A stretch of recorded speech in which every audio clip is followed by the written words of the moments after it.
A ver, como le decía, la clase virtual del día de hoy se refiere al tema de medición, exactitud y precisión. Para ello, era importante tener como base teórica la clase pasada en donde se hablaba de las magnitudes, las clases de magnitudes, etcétera, etcétera. Ahora, teniendo en cuenta eso, podemos mencionar lo siguiente. A ver, imagínense ustedes, como leyendo un poco lo que es la parte introductoria, imagínense ustedes que van a preguntar a alguien por la talla. Ahora que estamos comunicados por el Zoom, por ejemplo, y se le pregunta a uno de los compañeros, ¿cuánto mides? Y uno responde, yo mido 1,85 m. El otro dice, pero yo mido 80 pulgadas. Y otro dice, yo mido 5 pies con 10 pulgadas. Y la pregunta sería, ¿cuál de los tres es más alto? Entonces, si uno no sabe las equivalencias entre las unidades de longitud, le va a ser difícil decir cuál de ellos es más alto debido a que cada uno expuso su talla en diferentes unidades. Es decir, estamos hablando de la misma magnitud, que es la altura, pero al usar diferentes unidades es difícil relacionarlos en el aspecto comparativo. ¿Ok? Entonces, para eso, para evitar esas dificultades, el sistema internacional nos ofrece ciertas equivalencias. E incluso dentro de las equivalencias establece también cuáles son las más recomendables. ¿Ok? Y básicamente establece una única unidad patrón para cada magnitud. Eso por un lado. Entonces, todos sabemos que el sistema internacional de unidades surge como una necesidad imperante porque en un periodo de tiempo relativamente importante donde la tecnología avanza a grandes pasos, estamos hablando de la década del 80, del 90, sobre todo, ocurre de que se ocasionan muchos problemas debido justamente a que no se homogeniza a nivel internacional una única forma de medir las cosas. ¿Qué cosa es el Sistema Internacional de Unidades? ¿Ok? Actualmente, este sistema es usado por la mayor parte de los países en el mundo. Este sistema es la evolución máxima, ¿no?, que deviene de un sistema que le precede llamado el sistema métrico decimal, que con el tiempo fue ampliado y también fue perfeccionado. Este sistema de unidades consta de dos tipos de magnitudes que son las fundamentales y luego las derivadas, de lo cual vamos a hablar luego con mucho más detalle. Ahora, a pesar de que el sistema internacional recomendaba su uso en las múltiples actividades cotidianas del ser humano, en el Perú, como ustedes saben, donde la ley muchas veces no se respeta o no se sigue de la forma adecuada, el Congreso peruano tuvo que obligar por decreto su uso mediante la ley que ustedes ponen acá, la ley 23560, el año 1984. Es decir, no es una cuestión de solamente de conveniencia, sino que además, por ley, es obligatorio. Continuamos. Muy bien. Lo que quiero comentarles de forma breve, para entender la importancia hoy en día del uso del sistema internacional, repasemos de forma somera cuáles fueron los errores fatales más conocidos, por así decirlo, todo ello debido al uso o al no uso del sistema internacional. Por ejemplo, la Mars Climate Orbiter, que se estrella el año de 1999, cuando justamente estaba orbitando el planeta Marte.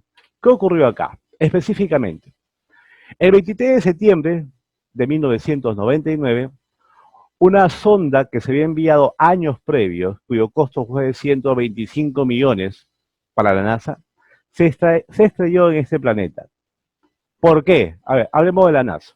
Todos conocemos que la NASA es una institución gubernamental que tiene una financiación enorme de parte de Estados Unidos y que muy pocas veces le sale las cosas mal debido a que a cada proceso, a cada acto que ellos van a realizar, estos actos son previamente investigados, cotejados, probados para evitar justamente estos errores. Pero ¿qué pasó acá? Un proyecto muy costoso y que demoró muchos años en elaborar, porque imagínate, para llegar a Marte se requiere varios años, ¿ok? Porque está muy lejos de nuestro planeta. Se supone que esa zona tenía que averiguar pues, ciertos aspectos climatológicos, pero lo que ocurrió fue que se estrella contra el planeta. ¿Y todo por qué? Porque una pieza de software había calculado la fuerza de los propulsores en unidades imperiales, es decir, en las unidades que los americanos, los estadounidenses utilizan, cuando lo que debieron haber hecho es utilizar las unidades métricas recomendadas por el sistema internacional. No olvidemos que la NASA no fabrica todos sus componentes, ¿ok? Tienen aparatos muy sofisticados y cuyos componentes los mandan a fabricar a diversas empresas repartidas en el mundo, ¿no? Esta es la sonda que se estrelló en Marte y que lamentablemente todos los datos se perdieron. Continuamos. En Canadá, un avión del Air Canada se queda sin combustible. Esto ocurre en el año de 1983, específicamente en el mes de julio. A ver, ¿qué es lo que había pasado?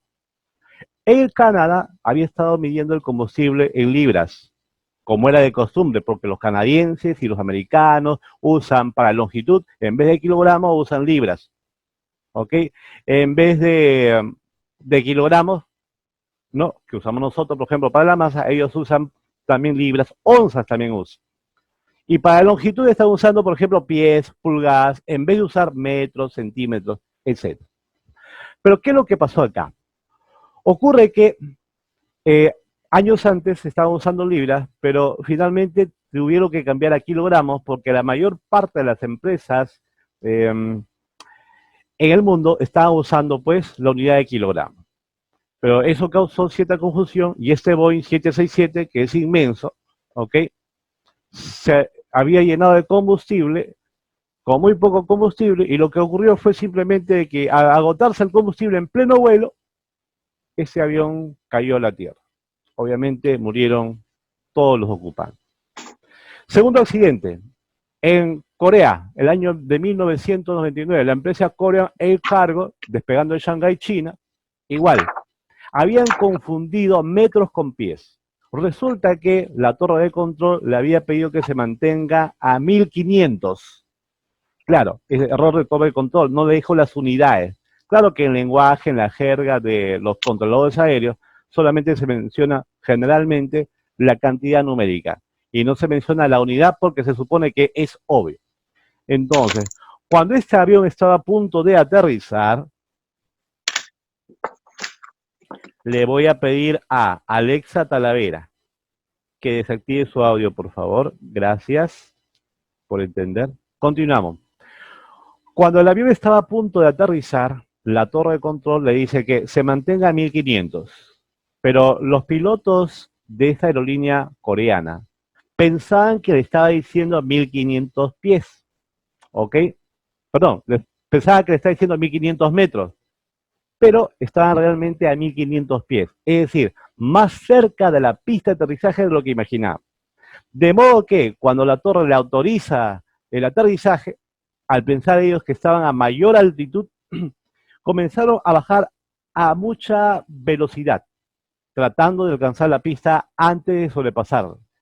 Cuando se dieron cuenta, estaban a pocos metros de la pista, ya no tuvieron tiempo de desacelerar, se estrellaron, murieron todos y de paso mataron a las personas que estaban en la superficie, ¿no? Este fue el avión antes de estrellar. Un avión gigante, como pueden ver, un Boeing 767. El famoso telescopio espacial Hubble. Como ustedes saben, los telescopios terrestres que existen tienen una gran dificultad que es la atmósfera, las nubes, es decir, dependen del clima, de modo que muchas veces estas imágenes son muy borrosas. Esto trajo como consecuencia que se pensara, como era real, que la mejor forma de observar el espacio era sacar el telescopio al espacio y de esa manera nos evitábamos esas interferencias climatológicas. Entonces, se invirtió mucho, miles de millones de dólares durante muchos años en la construcción de este famosísimo telescopio espacial, el telescopio espacial Hubble, y cuando se envió al espacio y se trató de recabar las primeras imágenes, los científicos encargados de esta misión sufrieron una gran decepción. ¿Qué es lo que había pasado? Las primeras imágenes que envió eran muy borrosas. Todo porque el espejo principal del telescopio era demasiado plano. Mira lo que había pasado con estos grandes científicos.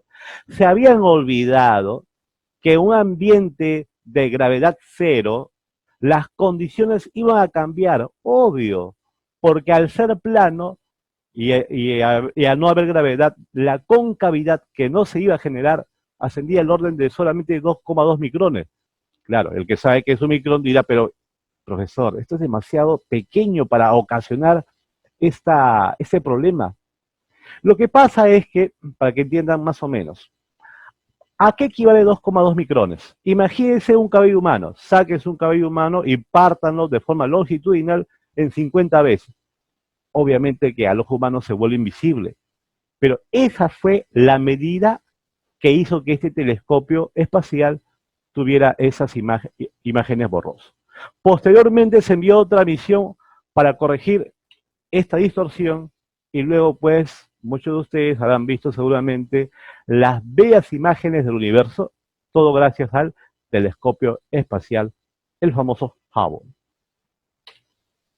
Muy bien, dicho eso, se puede comentar muchos errores fatales donde murieron astronautas, científicos, gente inocente en aviones, etcétera, etcétera, etcétera, debido simplemente al mal uso de las unidades. Pero a pesar de eso, en Norteamérica se siguen usando libras, yardas, pies, millas, galones, etcétera, etcétera, etcétera. Y el sistema internacional recomienda que estas ya deben ser cambiadas por LSI. Muy bien, cuando hablamos de magnitud, todos sabemos que es todo aquello que se puede medir, pero esta magnitud se divide en dos categorías. Para empezar, magnitudes fundamentales, que como ustedes pueden ver en el cuadro, son la longitud, la masa, el tiempo, la temperatura, corriente eléctrica, luminosa y la cantidad de sustancia, y para cada magnitud física, como pueden observar, le corresponde una única, y quiero ser en esto bien claro, una única unidad de medida. Y cada unidad de medida correspondiente a cada magnitud le corresponde también un único símbolo que también posee normas para poder escribir de forma correcta. Ahora, cuando tú interactúas, multiplicas, divides a estas magnitudes básicas, estas derivan en otro tipo de magnitud conocida justamente como magnitudes derivadas. Repito, se llaman derivadas porque derivan de la interacción de las magnitudes fundamentales. Como por ejemplo tenemos a la fuerza, a la superficie, velocidad, volumen, trabajo, presión, potencia, frecuencia, capacidad eléctrica y resistencia eléctrica. Le decía yo que hay normas que el sistema internacional recomienda para la correcta escritura de determinadas magnitudes. Por ejemplo, acá hay un cuadro, vean ustedes. Va a ver cuál es la forma incorrecta y cuál es la forma correcta. ¿Ok? Acá dice, por ejemplo, longitud, 0,12 metros. ¿Por qué esto está mal escrito? Mira, ve lo exquisita que es el sistema internacional. Esto está mal escrito porque falta un espacio entre el número y la unidad. Es decir, miren acá. Entre el 2 y la letra M falta un espacio. Eso hace que la escritura sea incorrecta. Miren ustedes lo exigente que es el sistema internacional. Siguiente ejemplo. Esto de acá también está mal escrito. ¿Por qué? Porque según la regla, claro, ¿por qué? Porque según la regla, luego de una unidad, del símbolo de una unidad, no se debe colocar el punto. Es decir, sobre el punto, por eso está mal. Siguiente ejemplo. A ver, ¿por qué esto está mal? Dice, L es igual a 0,12 metros. ¿Ok? ¿Por qué acá? Mira, L es igual a 0,12 metros. Por la sencilla razón de que yo no puedo en una magnitud utilizar números y luego letras. Esa mezcla está mal. Eso es lo que dice la regla. Siguiente ejemplo. A ver, un error que casi todo el mundo comete. Dice 6.380 kilómetros. ¿Por qué esta forma de escribir está mal? Porque K es un prefijo del sistema internacional y no se debe escribir en mayúscula como nosotros estamos acostumbrados. El error es escribir en mayúscula la letra K. Acá también está mal. ¿Y por qué ahora está mal? Porque si tú dices 6.380 kilómetros, metros, ¿ok? Como es el símbolo de una unidad que no viene de un apellido, tiene que estar en letras minúsculas. Yo quiero que vean acá un segundo esto. Miren ustedes. Cuando ustedes escriben el símbolo, van a ver que el símbolo se puede escribir en letras minúsculas y también se puede escribir en letras mayúsculas. ¿Por qué a Kelvin y Ampere se simbolizaron con letras en mayúscula? Por una razón. Porque es un nombre. Porque son apellidos. Apellido. Claro, y cuando es apellido, el símbolo tiene que ir con mayúscula. Por ejemplo, acá vemos el científico más grande de la historia. ¿Cómo se llama? Isaac Newton. Newton es un apellido. Mire el símbolo, ¿es mayúscula o minúscula? Mayúscula. Claro. Entonces, acá está, mira. Yes. Pascal, por lo tanto, ¿cómo es el símbolo? Inicia con una letra mayúscula. Ahora, si tú ves que Watt tiene como símbolo una W, ¿qué entiendes de acá? Que es un apellido. Excelente, muy bien, que es un apellido. Por lo tanto, si ves que Hertz empieza con H mayúscula, ¿qué entiendes? Apellido. Que apellido. es un apellido. Excelente, es un gran físico al igual que Watt. ¿Está claro eso, verdad? Muy bien. Entonces, si yo veo acá kilómetro con mayúscula, metro con mayúscula, ustedes saben que metro no es apellido, por lo tanto tenía que ser con minúscula. Acá también, ¿por qué está mal? Y es un error que cometen, por ejemplo, en Estados Unidos, en Canadá, en Inglaterra y varios países europeos. Jóvenes, claro, quiero que entiendan ustedes lo siguiente. Cuando en matemática el profesor les enseñaba números decimales, ¿qué es lo que ponía? ¿El punto decimal o la coma decimal? La coma. Muy bien, la coma decimal, excelente. No existe el punto decimal. Y uno no entiende esa agonía, ¿no?, que tienen los americanos por ponerle punto. Incluso en las calculadoras les ponen eso, ¿ya? Lamentablemente, pues, en Latinoamérica no se fabrican calculadoras, ¿ok? Continuamos. Sigamos acá. Para el volumen, 10 cc, otro error que se comete. Incluso muchos profesores de ciencia han visto hacer esto. Para muchos profesores, cc es centímetro cúbico. Es verdad. En la jerga común, en el lenguaje habitual, silvestre, salvaje, se puede usar eso. Pero cuando uno está redactando un problema, está imprimiendo un libro, tú no puedes poner cc, porque el sistema internacional dice que hay una única forma correcta de escribir. Y la forma correcta de escribir para volumen es centímetro cúbico, es decir, cm al cubo. Acá también, por ejemplo, kilogramo, otro pésimo error. KG, solamente es KG. Claro, no le puedes poner la letra R. La coma está bien. La forma correcta de la parte del módulo está correcto, pero la forma de escritura de la unidad es pésima. Acá. Ustedes saben que no puede el grado.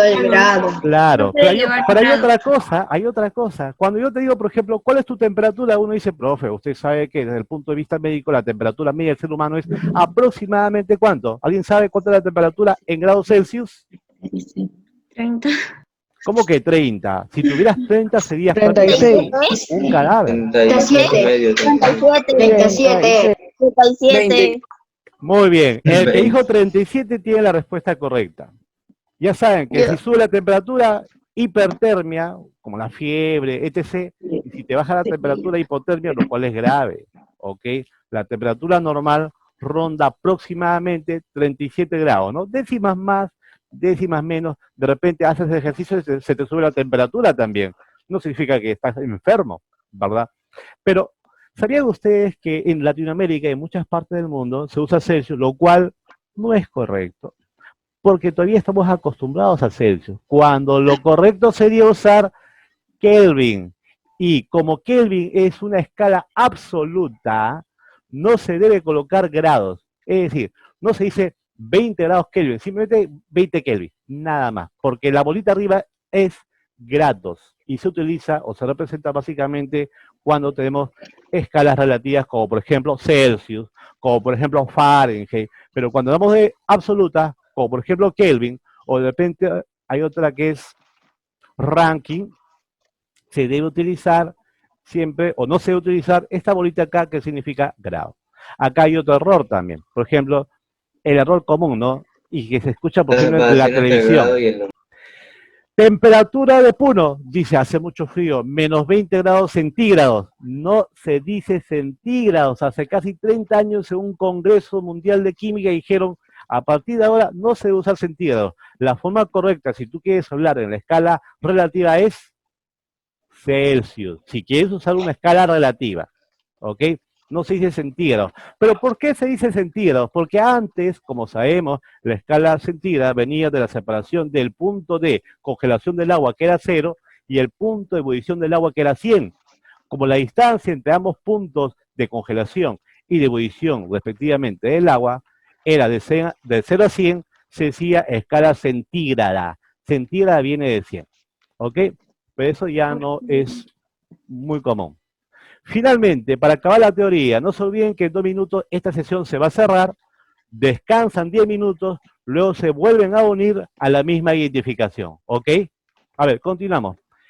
Según el sistema internacional, además, eso quiero que entiendan, recomienda que se deben utilizar los múltiplos y los submúltiplos. Esos múltiplos y submúltiplos están determinados por prefijos internacionales. Mira, acá tengo una lista de prefijos. Acá tengo otra lista de prefijos. ¿Ok? Ahora, cada prefijo tiene un factor. Acá también, cada prefijo tiene un factor. Pero aquellos prefijos cuyos factores son exponentes positivos se conocen como múltiplos del sistema internacional. Y aquellos prefijos cuyos factores tienen exponentes negativos se conocen como submúltiplos. Por lo tanto, cuando yo tenga problemas de conversión de magnitudes que se encuentran de un múltiplo a otro, lo que el alumno debe de memorizar, bueno, acá no hay mucho análisis, prácticamente todo memoria. Tiene que memorizar 3 cosas: el prefijo, el símbolo del prefijo y finalmente el factor que le corresponde a un prefijo determinado. Yo primero debo conocer el factor de cada prefijo. Acá tengo kilo y acá tengo hexa. Entonces, volvamos a la tablita. A ver, vamos a volver a la tabla. Kilo, ¿cuál es el factor de kilo? 10 al cubo, 10 a la 3. ¿Y cuál es el factor de hexa? De hexa su factor es 10 a la 18. A ver, memoricen eso. De kilo, 10 al cubo, y de hexa, 10 a la 18. Sabiendo eso, volvamos al problema. Mira, primer paso. Voy a colocar los factores de cada prefijo.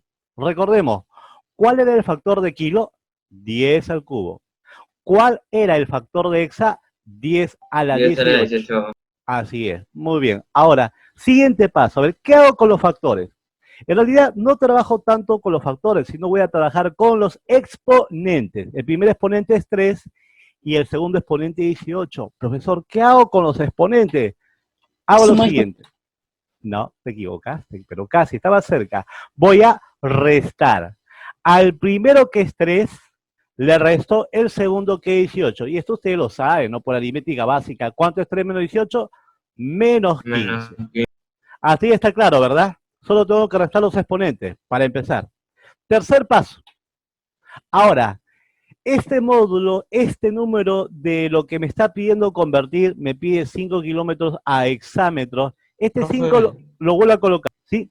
Muy bien, entonces sigamos. Primer paso, a ver, recapitulando, repasando. Primer paso era poner los factores de cada prefijo. Luego agarro los exponentes y lo voy a restar. Siguiente paso. Este 5 que vemos al inicio, lo voy a colocar nuevamente. Mira, como acá dice 5, acá dice 5. Y ese número siempre lo multiplico por una potencia de base 10. Le pongo siempre por 10.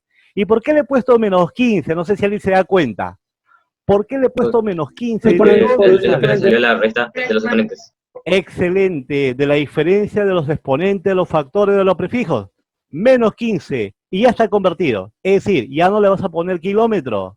Ahora le pones la unidad que te pedía, a la cual te pedía convertir. Entonces la respuesta será 5 por 10 a la menos 15. ¿Está claro? Profe, ¿queda? Ahí queda, esa es la respuesta, nada más. Muy bien. Continuamos. Siguiente ejercicio. Ejercicio número 2. A ver, vamos a ver cómo resolvemos ahora este ejercicio.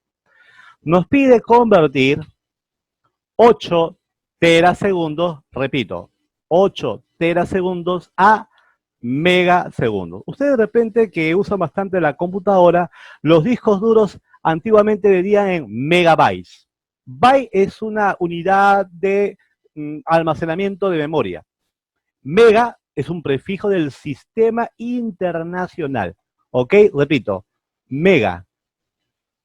Una pregunta, Mijael Farfán, ¿se encuentra en la clase? Mijael, ahí estaba. Pero sé que te habías ido a dormir. Muy bien. No, profe. Esté enfrente a la cámara, por favor, que yo tengo el otro monitor. A veces no les digo porque estoy concentrado explicando los problemas, pero hay momentos en donde ya tengo que decirles ya. A ver, estamos acá.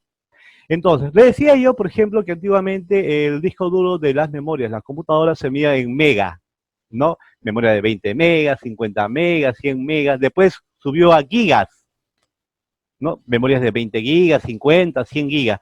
Pero últimamente, como uno requiere a veces almacenar fotos, videos personales, la computadora se está quedando sin espacio y ha aumentado la capacidad y ahora se mide en terabyte. Ustedes saben muy bien eso. Ahora, de repente no saben cuáles son los factores de tera y de mega. A ver, vamos a recordar, vámonos a la tablita. A ver, miren la tablita acá. Ahí está la Se tabla. está cortando el audio. Aló, aló, aló. ¿Me entienden? ¿Ahora se escucha? Sí, profe, se escucha bien. Profe, se escucha perfecto. Ya, a ver, voy a hablar más despacio porque a veces la plataforma Zoom a esta hora, ¿saben cómo está la plataforma a esta hora, verdad? Está reventando. Sí, perfecto. Mira acá. Usted va a ver acá que esto M significa ¿qué? Mega. M mayúscula viene de mega. ¿Y cuál es el factor de mega? Por favor, memoricen eso por un momento. 10 elevado a la 6. Repito, mega es 10 elevado a la 6. Y el otro prefijo que me pide saber es tera. Tera, que se representa con la letra T, el prefijo completo es tera, pero su factor, ¿cuánto vale? 10 a la 12. Muy bien, entonces memoricemos. Mega es 10 a la 6, tera es 10 a la 12. Ya, sabiendo eso, vamos ahora al problema. El problema número 2. Primer paso. Mira acá. Voy a poner primero el prefijo de tera y luego el prefijo de mega. Es decir, sus factores. Ahí está. ¿Se acuerdan que tera era 10 a la 12? Y de mega era 10 a la 6. Ahí están los factores, ¿verdad? El siguiente paso es, ya no voy a trabajar con las bases, sino voy a trabajar con los exponentes. ¿Pero qué le hago? ¿Lo multiplico? No. Lo restas. Excelente, lo vamos a restar. Es decir, sería 12 menos 6. Opera eso, una operación aritmética básica. Vale. Siguiente paso, sí, very easy, como dicen algunos, ¿no? Siguiente paso. El número que yo tenía al inicio de la unidad, de la magnitud que yo quiero convertir, ese número lo voy a trasladar en la respuesta. Y le pongo Me salió, abuela. 8 por 10 voy a colocar. Miren 8 ustedes. por 10 elevado a la 6. Al 6. Así es. 8 por 10 a la 6. Y claro, y miren la unidad, ya cambió. Ya no es tera segundo, ahora será mega segundo. Mega segundo. Mira, vamos a trabajar ya no con múltiplos, sino con submúltiplos. ¿Cuál es la diferencia entre los múltiplos y submúltiplos? La diferencia es que los factores de los submúltiplos son negativos. Miremos acá. Me dice lo siguiente. Convertir 8 microgramos a femtogramos. Yo sé que algunos no saben qué es mo. Micro. ¿Qué cosa es F? Femto. El primer paso para resolver esta conversión es conocer el factor de micro y conocer el factor de femto. Y para eso, nuevamente, retrocedemos un poquito a la tabla. Mire usted, buscamos femto. ¿Dónde está? Al lado izquierdo. 10 a la menos 6. Claro. Micro, acá está. Muy bien, chicos. Micro vale 10 a la menos 6. Ahora falta la F. La F es femto. ¿Cuál es? 10 a la menos 15. 10 a la menos 15. Muy bien. Recordemos entonces. Micro, 10 a la menos 6. Femto, 10 a la menos 15. De 10 a la menos 6 a 10 a la menos 15 es mi conversión. Volvamos al problema. Acá está el problemita. Uy, Christian Brown lo botó el sistema, ¿ves? Ahora lo voy a volver a emitir. Problema número 3. A ver, primer paso, colocar los factores de las magnitudes. Ahí está. Como acabamos de ver en la tabla de prefijos y de los múltiplos y submúltiplos, sabemos que micro tiene como factor 10 a la menos 6, ¿verdad? Y que femto tiene como factor 10 a la menos 15. Por lo tanto, lo que voy a hacer a continuación es trabajar solamente con los exponentes. ¿Y qué hago? A menos 6 le voy a restar menos 15. Miren la operación paso a paso. Repito, a menos 6 le resto menos 15, lo pongo entre paréntesis para evitar confusión. Ustedes saben por la regla, ¿no?, de la multiplicación y división de signos, ¿cuánto es menos por menos? Más. Más. Y al final, ¿qué me queda? Menos 6 Menos 6. más 15, ¿a qué es igual? A 9. Muy bien. Ahora, ¿qué hago con este 8 de acá? Lo voy a multiplicar por 10. Y al 8 10, podría ser a 9. ¿por qué le puse 9 acá? Por el resultado. Es lo que se quedó del resultado. Así es. De la diferencia de los exponentes de la base de los factores de estos prefijos submúltiplos. Y esa sería la respuesta. Muy bien. ¿Alguna duda? Bueno, profe, todo perfecto. Está claro, ¿verdad? Entonces, están viendo que esto lo hacemos en 3 pasos. Primer paso, coloco los factores. Segundo paso, resto los exponentes de los factores. Y tercer paso... Solo una pregunta. Un segundito, pequeña. Termino. Y tercer paso, coloco el 8 acá, multiplicado siempre por 10 con el exponente que resulta de la diferencia de los exponentes de los factores. Listo, ahora sí. Dígame, ¿alguien me quería hacer una pregunta? Yo, es sobre el libro, ¿no habría problema si lo avanzara? O sea, todo. Camila, repíteme, por favor, hijita, no te escuché ¿No habría bien. problema si yo avanzara el libro? ¿Por qué habría problemas? O sea, No, la pregunta. ¿por qué me voy a molestar si un alumno quiere trabajar un poco más? Al contrario. No sé si me entendiste. Estoy diciendo que no hay problema, ¿ya? No hay problema. Ok. Esta es la tareita, miren. Esta vez no estoy dejando tarea de la guía, A la tarea. porque quiero ahora que la tarea sea exactamente igual a la clase. Acá, la tarea son solamente 4 preguntas que dicen. La primera, convertir 20 kilómetros a metros. En la 2, convertir 7 megagramos a zetagramos. 3, convertir 6 milisegundos a iota segundos. Y acá 5 centímetros a, 5 centímetros a micrómetros. ¿Ok? Esa tarea, ya saben, lo van a resolver en el cuaderno de forma manual. Le van a tomar una foto, por favor, que los 4 ejercicios estén en una sola cara. No hagan un problema en cada hoja y no me estén mandando 4 fotos. Son problemas muy pequeños, resúmanlo, achíquenlo, compáctenlo, le toman una foto y me lo envían al correo institucional, que ya se les ha enviado, me parece, ¿no? Acá sabe. sigmasecan@gmail.com